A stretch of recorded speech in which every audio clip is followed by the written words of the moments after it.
Good morning बच्चों। तो आज हम पढ़ेंगे क्लास 12वीं का फिजिक्स चैप्टर नंबर 4 गतिमान आवेश और चुंबकत्व का एक नया टॉपिक। और आज का टॉपिक रहेगा लॉरेंज बल, चुंबकीय लॉरेंज बल। और जो चुंबकीय लॉरेंज बल है वो कब दी जाती है? तो जब कोई आवेश चुंबकीय क्षेत्र में गतिशील हो तब चुंबकीय लॉरेंज बल की गणना की जाती है। और उसी समय जो एक बल लगता है उसे हम लॉरेंज बल कहते हैं। जब कोई आवेश चुंबकीय क्षेत्र में गतिमान हो तब हम उस बल को चुंबकीय लॉरेंज बल कहते हैं। ठीक, तो आज हम लोग पढ़ते हैं अध्याय 4। चैप्टर का नाम है गतिमान आवेश और चुंबकत्व। और इसका टॉपिक है, आज का जो टॉपिक है वो है एक समान,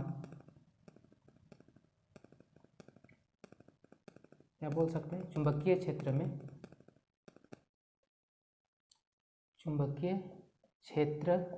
में गतिमान आवेश पर लगने वाला बल। ठीक है बच्चों, तो इसी बल को लॉरेंज बल कहा जाता है।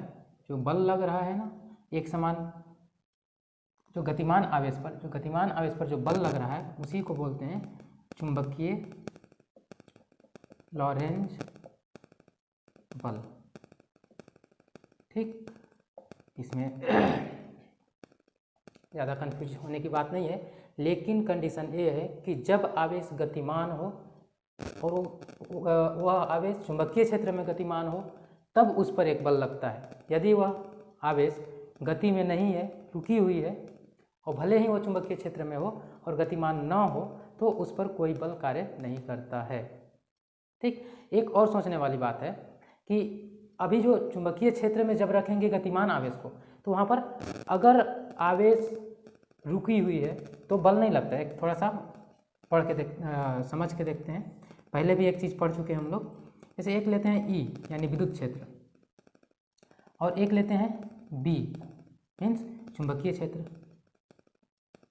ठीक, जब पढ़े थे पिछले चैप्टर में तो वहाँ पर हम लोग जब विद्युत क्षेत्र पढ़े थे तो विद्युत क्षेत्र यानी ई से प्रदर्शित करते हैं, चुंबकीय क्षेत्र मीन्स बी से प्रदर्शित करते हैं। अब यदि विद्युत क्षेत्र के अंदर, विद्युत क्षेत्र में अगर एक आवेश उपस्थित है तो वो रुका भी रहता है तो भी उस पर बल लगता है।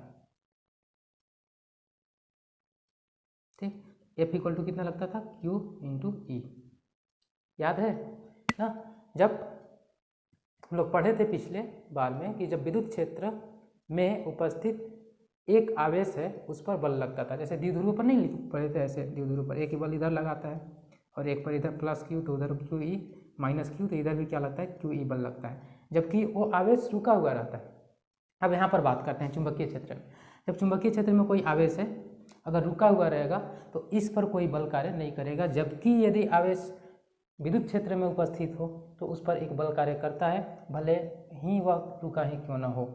लेकिन जब चुंबकीय क्षेत्र के अंदर प्लस क्यू आवेश उपस्थित है तो उस पर तभी बल लगेगा जब आवेश गतिशील हो चुंबकीय क्षेत्र में। तो रुकी हुई है तब तो बल नहीं लगेगा। तो जब गतिशील अवस्था में हो आवेश और चुंबकीय क्षेत्र में हो तो उस पर एक बल लगने लगता है और उसी बल को बोलते हैं चुंबकीय लॉरेंज बल। ठीक है, तो ये सब शर्त को क्या करोगे, दोनों से कंपेयर करके देखना कि यदि विद्युत क्षेत्र में आवेश है वो रुकी हुई है तो भी उस पर एक बल लगता है, वह बल होती है F equal to Q E. लेकिन यदि वही आवेश चुंबकीय क्षेत्र में रुकी हुई हो, चुंबकीय क्षेत्र में रुकी हुई हो तो उस पर कोई बल कार्य नहीं करता है। लेकिन जैसे ही आवेश गतिशील अवस्था में हो तो उस पर एक बल कार्य करने लगता है जिसे बोलते हैं चुंबकीय लॉरेंज बल। ठीक, इसको मिटाते हैं। अब इसके बाद हम लोग देखते हैं कि परिभाषा पहले लिखते हैं चुंबकीय लॉरेंज बल का। ठीक, जब कोई आवेश गतिशील जब कोई आवेश चुंबकीय क्षेत्र में गतिमान हो, लिख देते हैं, जब कोई आवेश चुंबकीय क्षेत्र में गतिमान है तो उस पर एक बल कार्य करने लगता है, एक बल कार्य करता है जिसे चुंबकीय लॉरेंज बल कहते हैं।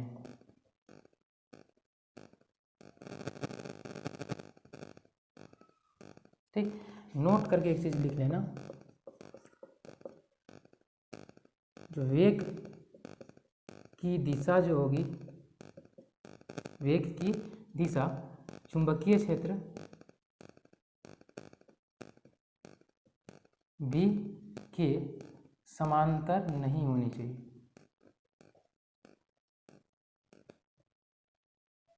नहीं होनी चाहिए। क्लियर? वेग की दिशा यानी V, वेग की दिशा चुंबकीय क्षेत्र B के समांतर नहीं होनी चाहिए, तब बल लगती है। अगर चुंबकीय क्षेत्र के समांतर हो, ठीक है, तो बल नहीं लगती है। उसका तो भी रीजन पढ़ेंगे, फार्मूला डिराइव करेंगे, वहाँ से पता चल जाएगा कि डायरेक्शन किधर होनी चाहिए। लेकिन पहले लिख लिए हैं, V की दिशा है चुंबकीय क्षेत्र B के समांतर नहीं होनी चाहिए, समांतर के अलावा कुछ भी हो तो चलेगा। अब देखते हैं कि जब कोई आवेश चुंबकीय क्षेत्र में गतिमान है तो उस पर एक बल कार्य करता है जिसे चुंबकीय लॉरेंज बल कहते हैं, और वह बल किस किस मान पर निर्भर करता है तो देखते हैं। ठीक, तो आगे हम लोग डेरिवेशन करते हैं इसका, व्यंजक। ठीक है, गतिमान आवेश चुंबकीय क्षेत्र में हो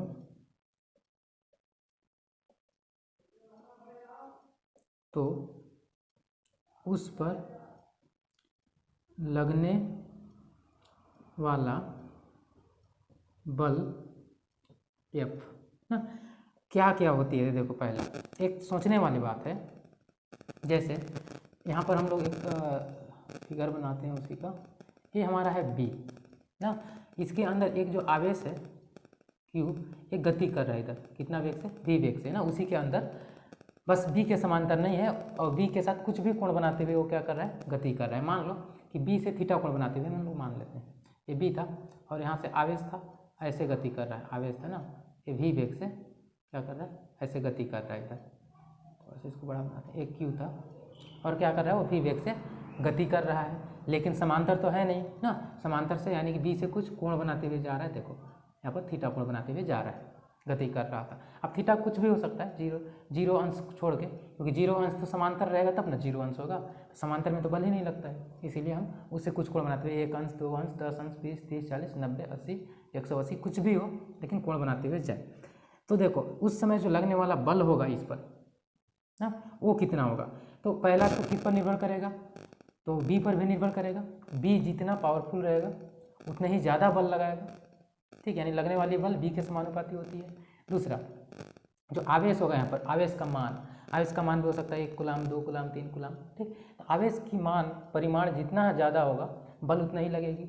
ठीक, और तीसरा चीज जो वेग और V के बीच जो कोण बन रहा है ना, कोण बन रहा है, उस कोण की ज्या के अनुक्रमानुपाती होती है। ठीक, और एक चीज़ वेग, देखो वेग भी कभी कभी कम हो सकता है, कभी ज़्यादा हो सकता है, अलग अलग कंडीशन पर। तो यदि वेग जितना अधिक होगा उस पर लगने वाली बल उतनी ही अधिक होती है, मतलब उसके भी समानुपाती होती है, मतलब 4 चीज़ के समानुपाती होती है। तो उसी को लिखते हैं। देखो पहला लिखते हैं कि जो लगने वाली बल है, ठीक, लगने वाली बल, और बल इसी जगह हो गया, फिर से लिखते जाते हैं। चलो, लगने वाली बल, लगने वाला बल F, कोमा आवेश के परिमाण के समानुपाती होती है, समानुपाती होती है। क्यों? क्योंकि आवेश अगर ज़्यादा रहेगा तो बल भी ज़्यादा लगेगा, मीन्स F समानुपाती Q। Equation number first. Equation number 2 आते हैं, लगने वाली बल लगने वाला बल F B के समानुपाती होती है, यानी चुंबकीय क्षेत्र B के समानुपाती होती है। मीन्स चुंबकीय क्षेत्र जितना अधिक होगा लगने वाला बल भी उतनी ही अधिक होगी। तो लगने वाला बल F चुंबकीय क्षेत्र B के परिमाण के समानुपाती होती है।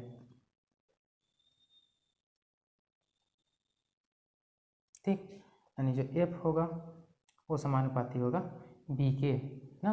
अब तीसरा आते हैं, देखो इसी को मिटा देता हूँ, इतना तुम लोग लिख लेना ना, ऊपर वाले डेफिनेशन को मिटा रहा हूँ। अब तीसरा जो आएगा, तीसरा नंबर तो Q के समानुपाती हो गया, B के समानुपाती होगा। अब तीसरा जो है वेग, तो लगने वाला बल F आवेश के वेग V के समानुपाती होती है। मीन्स वेग अधिक है ना, तो उस पर लगने वाला बल भी अधिक होगा। तो F समानुपाती V, समीकरण नंबर 3, इसको दो देते हैं 2। चौथा जो है, ठीक, B और V के बीच बनने वाला कोण थीटा के ज्या के समानुपाती होती है। मीन्स F समानुपाती साइन थीटा, इक्वेशन नंबर 4। ठीक है, इतना समझ गए होगे।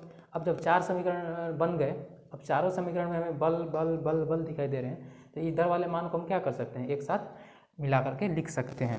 तो चारों समीकरण को मिलाकर लिखने पर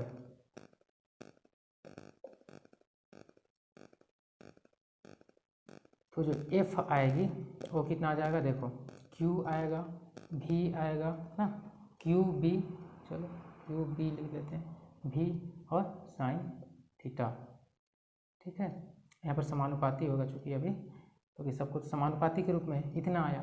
ठीक, अब जो F आया समीकरण नंबर 5, ठीक, अब नीचे वाला को क्या करता हूँ, मिटा देता हूँ, इसको तुम लोग समझ लेना।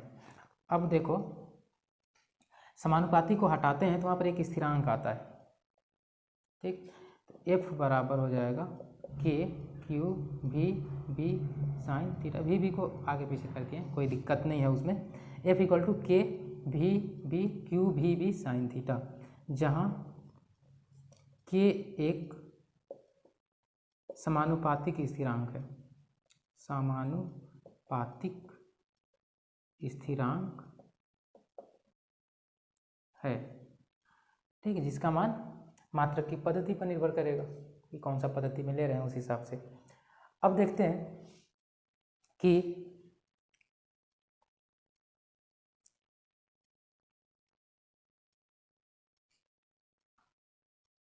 मान लेते हैं कि किसी एक पद्धति चुनते हैं जिसमें K का मान क्या हो, 1 हो। ठीक, तो K का मान 1 होगा तो F का मान कितना हो जाएगा ना। तो यदि मात्रक में K का मान 1 हो, यदि ऐसा मात्रक चुनते हैं कि K कितना हो जाए, 1 हो जाए, तो K यदि 1 हो तो F इक्वल टू कितना हो जाएगी, K हट जाएगा, Q V B sine theta. तो यही हमारा क्या है, इतना ही जो होती है वो लॉरेंज बल होती है ना। और ये अभी परिमाण के रूप में, ठीक, अभी ये सब क्या है, परिमाण के रूप में है, क्योंकि सब जगह हम परिमाण लेते थे। अब अगर इसको सदिश के रूप में लिखा जाए तो क्या होगा, देखो यहाँ पर लिख सकते हैं कि यही क्या है, चुंबकीय लॉरेंज बल का परिमाण है या फार्मूला है। यही चुंबकीय लॉरेंज बल का परिमाण का सूत्र है।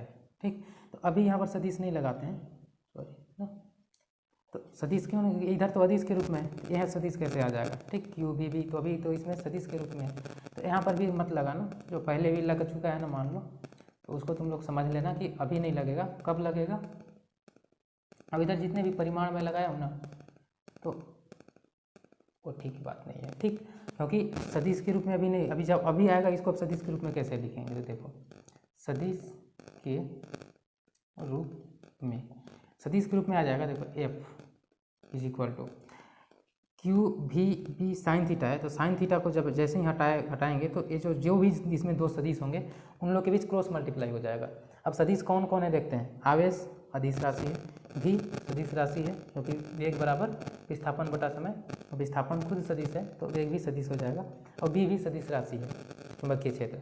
तो जैसे ही साइन थीटा हटाएंगे तो क्या लग जाएगा, उनके बीच क्रॉस लग जाएगा। तो देखो क्यू और भी, अब एरो लगाएंगे और क्रॉस में लगाएंगे पी, अब साइन थीटा गायब ना, क्योंकि जब दो सदिशों का सदिश गुणा होता है ना तो उसका जो परिमाण होता है इस प्रकार से होता है। देखो एक यहाँ पर फार्मूला ले लेते हैं, चूँकि भी क्रॉस बी, जब क्रॉस होता है तो इसको अगर परिमाण के रूप में लिखेंगे तो भी क्या होता है, cos theta, sorry sine theta, सदिश गुणा है तो साइन थीटा, डॉट प्रोडक्ट रहता है तो कोस थीटा हो जाता है, ठीक। तो इतना आ गया, ये सदिश के रूप में हो गया। चलो अब हम लोग कंडीशन लगाते हैं, एंगल देखते हैं कि वो गति किधर करे कि सबसे अधिक मिलेगा, किधर जाएगा तो जीरो बल हो जाएगा ना। तो उसके लिए देखते हैं कंडीशन फर्स्ट,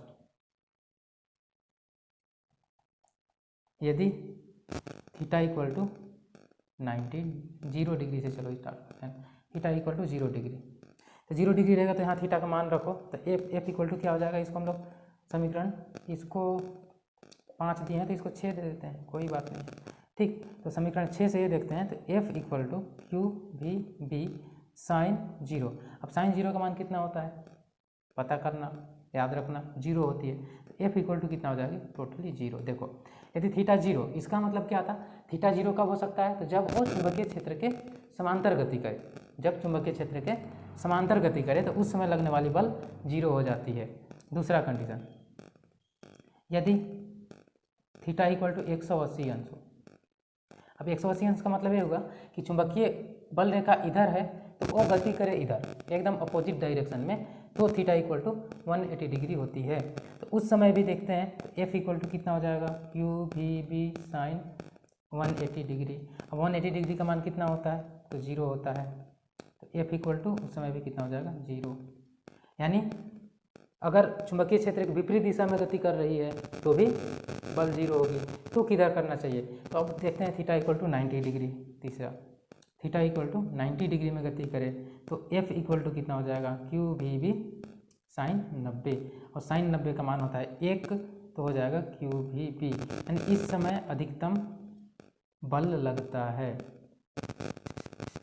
इसका मतलब क्या हुआ, तो इसका मतलब ये हुआ कि जब समांतर गति करेगा तो कोई बल काम नहीं करेगा, जैसे ही थोड़ा सा एंगल बनाते हुए काम करे तो बढ़ जाएगा, और जैसे ही एंगल बढ़ते जाएगा चुंबकीय क्षेत्र के साथ तो फिर क्या हो जाएगा, बढ़ते जाएगा मान, और जैसे ही लंबवत हो जाएगा मतलब चुंबकीय क्षेत्र इधर है तो इधर गति करे, ठीक है, तो उस समय सबसे अधिकतम बल लगेगा, और जैसे फिर ऐसे होते जाए तो कम होते जाएगा, कम होते जाएगा, और जैसे ही समांतर होगा अपोजिट डायरेक्शन में होगा इधर, और चुंबकीय क्षेत्र है इधर और गति करे इधर, तो उस समय कितने हो जाएंगे, 0 हो जाएंगे, और समांतर इधर भी चले तो भी 0, मतलब समांतर और विपरीत दिशा को छोड़ करके अगर गति करे तो कुछ ना कुछ मान रहेंगे, और यदि वो लंबवत गति करे तो उस समय अधिकतम बल का मान होती है। क्लियर, तो यही हुआ लॉरेंज बल, ठीक, जो किसी गतिमान आवेश पर लगती है यदि वह चुंबकीय क्षेत्र में गति करे तो।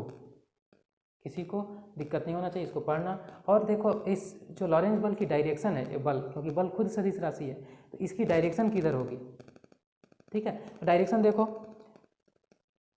अगर तीनों चीज़ अगर लंबवत में हो, जैसे एक्सिस हम लोग बनाते हैं 3 एक्सिस ऐसे, ठीक, देख लेना 3 एक्सिस है तो उंगली को हम लोग ऐसे मोड़ते हैं ना, तो यदि इनमें से कोई एक 3 चीज़ ही तो है, क्या क्या, भी का डायरेक्शन है, क्यू का डायरेक्शन तो है नहीं, भी का डायरेक्शन है, बी का डायरेक्शन है, और जो निकलने वाली बल है एफ की डायरेक्शन है।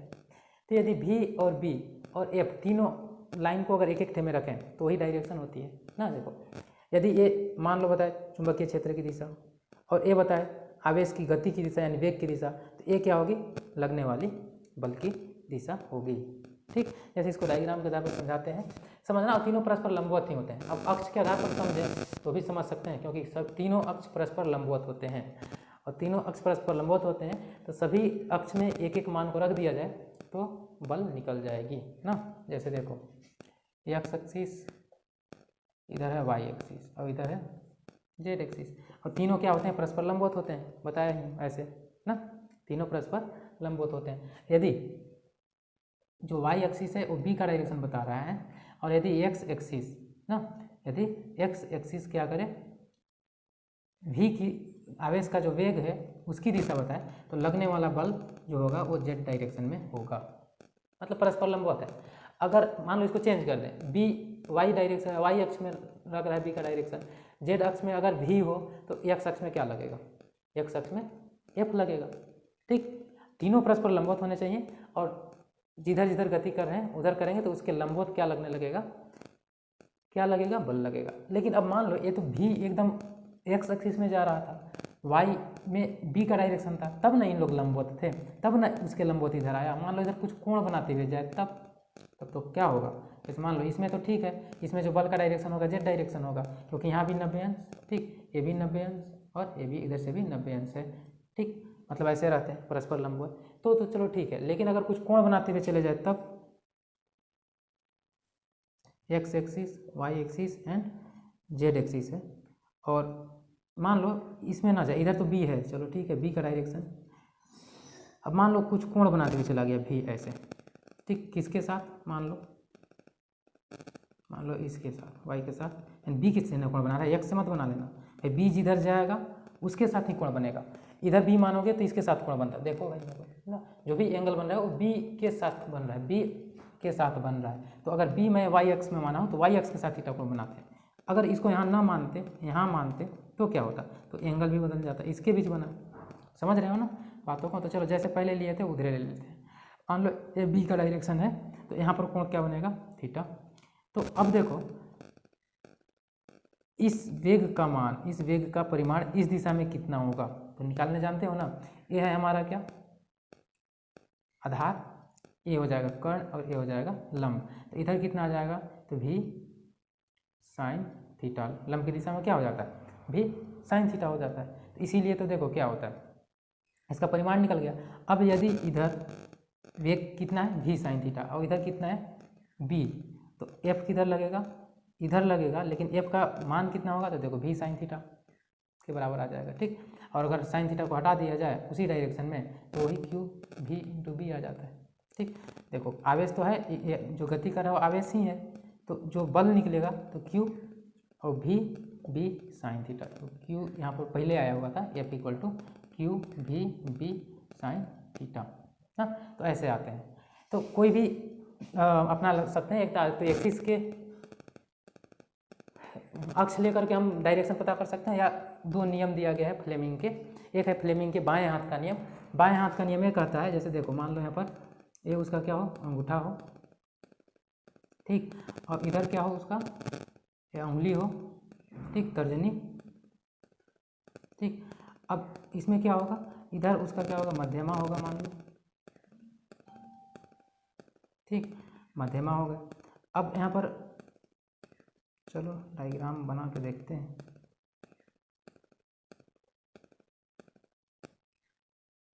इस प्रकार से क्या हो, उसका हाथ हो, चलो जैसे तैसे बना लेते हैं काम चलाने के लिए। चलो अब यहाँ पर ये इसका अंगूठा है, ठीक, ये उसका तर्जनी है ना, और ये हो गया मध्यमा। चलो इस प्रकार से तीनों क्या है, परस्पर लंबवत हैं। तो मान लेते हैं कि ये जो बता रहा है तर्जनी ऐसे फैलाया हुआ है ना, ऐसे फैलाया हुआ है, तो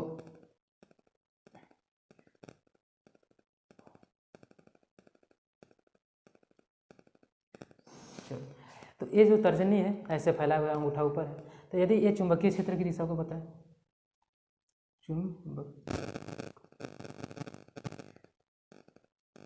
चुंबकीय क्षेत्र की दिशा को बताए, ये है हमारा मध्यमा, और ये जो अंगूठा है, अंगूठा अगर वेग की दिशा को बताए,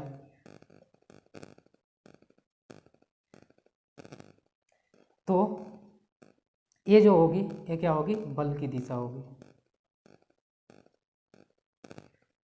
ठीक है, तो इतना पढ़ लेना। किस प्रकार से डायरेक्शन पता करते हैं,